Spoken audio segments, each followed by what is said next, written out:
E mudando de assunto, em seu segundo ato na Avenida Paulista nesse ano, o ex-presidente Jair Bolsonaro priorizou falar sobre as eleições de 2026 e criticar o inquérito pela trama golpista, no qual é réu no Supremo Tribunal Federal.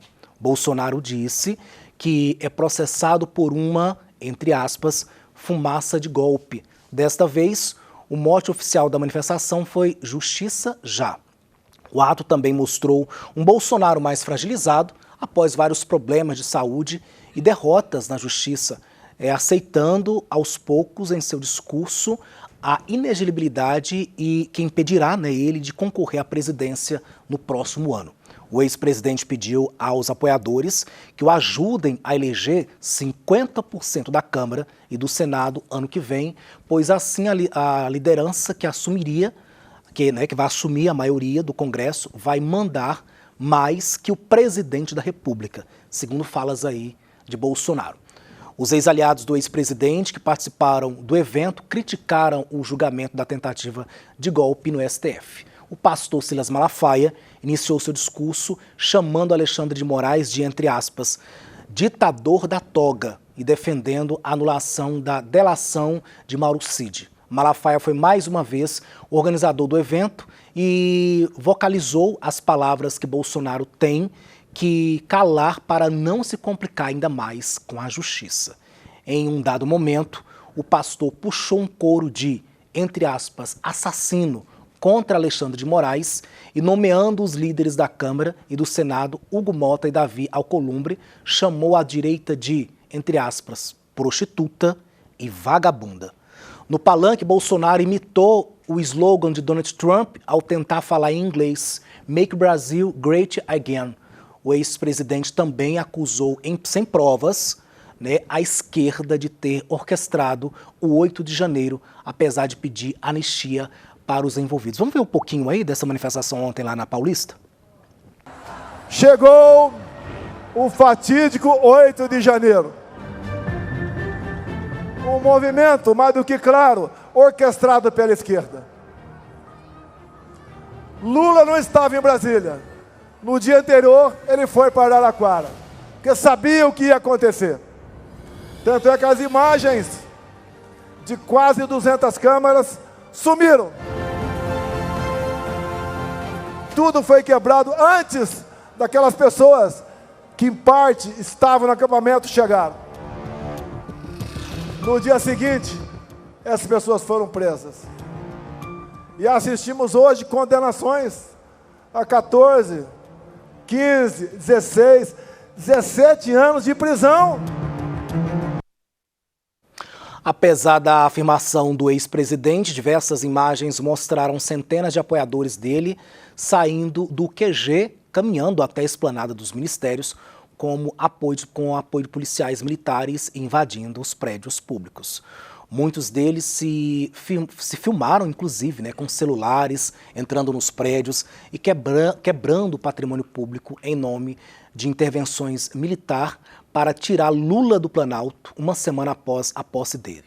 Esse foi o 6º ato desde que Bolsonaro deixou a presidência e o menor deles em participação popular, com cerca de 12 mil presentes, de acordo com o levantamento monitorado do debate político do SEBRAP e da USP. Dessa vez, menos governadores estiveram presentes e nomes considerados fortes pela extrema-direita, como Nicolas Ferreira e Michele Bolsonaro, não participaram da manifestação dessa vez lá na Paulista. Isso chamou a atenção de todo mundo, inclusive comentários também nas redes sociais. Então a gente vai discutir esse assunto então com nossos debatedores. Vamos começar então com a Ana Flávia Rezende, vamos começar então pelas damas. Ana Flávia, o que te chamou a atenção na manifestação de ontem? O que para você foi diferente das demais? A gente falou em um número menor de pessoas, nomes de peso que não participaram.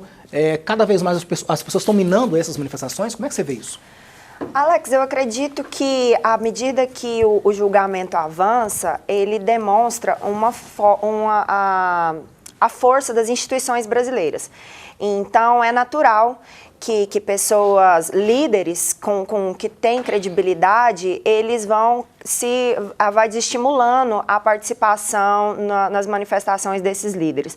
Mas a própria existência ainda dessas manifestações, e aí eu reforço a importância disso, fortalece a nossa democracia, né? É importante destacar que num ambiente democrático, como o Brasil se propõe a ser, essas manifestações elas são legítimas.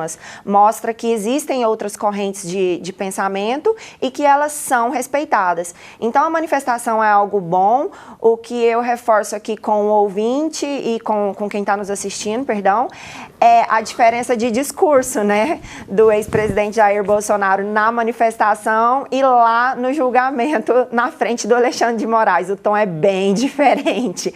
Então, vamos ficar atento aí, você que é eleitor do ex-presidente Jair Bolsonaro, vamos ficar atento a essa diferença de tom aí dele lá no julgamento e dele lá na manifestação. Talvez seja isso que esteja afastando os líderes de credibilidade dessas manifestações.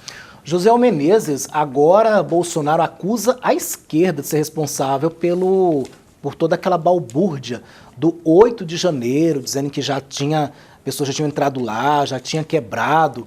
Por que agora, e depois de tanto tempo, Bolsonaro vem agora acusar a esquerda dessa forma, de que ela que foi responsável pelos atos de 8 de janeiro? É uma polêmica que esteve sempre nas redes sociais, viu, Alex? As redes sociais sempre mostraram, por exemplo, imagens de pessoas já dentro lá do Congresso, também do Palácio, derrubando as coisas, puxando cortina e chamando as pessoas que estavam chegando, aquelas pessoas que estavam no acampamento, chegando para começar todo aquele outro trabalho de invasão. Tanto é que uma das principais acusações feita aí pela direita é que existia, sim, né, essa ideia de algumas pessoas invadirem e depois chamar as pessoas para essa questão da invasão. E as redes sociais estão cheias foi em cima disso que houve, então, aí a denúncia do ex-presidente Jair Bolsonaro, e mesmo porque cerca de 200 câmeras foram apagadas, é um absurdo uma coisa dessa. Eu acho que deveriam mostrar essas câmeras, sim, para ficar claro que quem realmente invadiu e como que essa invasão de fato aconteceu e quem estava lá dentro. Tem o caso do G. Dias, que não se posicionou hora nenhuma contra os invasores, até dando aguinha, alguns militares orientando quem estava lá dentro, uma saída para cá, outra saída para lá. Então, são coisas estranhas de imagens vazadas na época aí pela CNN que mostrou essa dúvida, né? E vai ficar como dúvida até a conclusão final. Então, eu vejo mais ou menos nesse sentido, por isso sim, essa acusação. Agora, a manifestação, ela foi muito importante, Alex, porque qual que é o tema da manifestação? Censura e justiça, ou seja, contra a censura, né?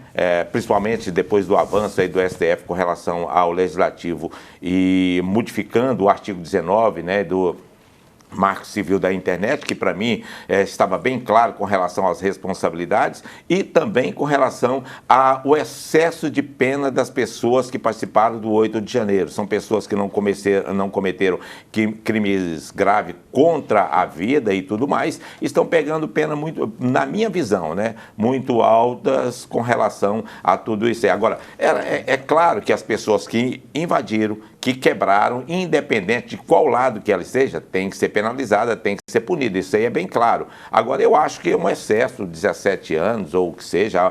A Débora mesmo, que pintou lá, perdeu Mané na estátua, pegar 14 anos de condenação, quer dizer, ela não fez um ato direto ali que pudesse contribuir de qualquer maneira contra a democracia no Brasil, né? Alex, você percebe a incoerência no discurso do ex-presidente Jair Bolsonaro. Ao mesmo tempo que ele defende uma pena menor, ele diz que a manifestação foi orquestrada pelo presidente Lula. Se ela foi orquestrada e as pessoas que fizeram a baderna eram do presidente Lula, por que ele está defendendo uma pena menor, então, para elas? Então, assim, é uma incoerência de discurso. Acho que precisa isso ser melhor resolvido na corrente política que apoia irrestritamente o ex-presidente Jair Bolsonaro.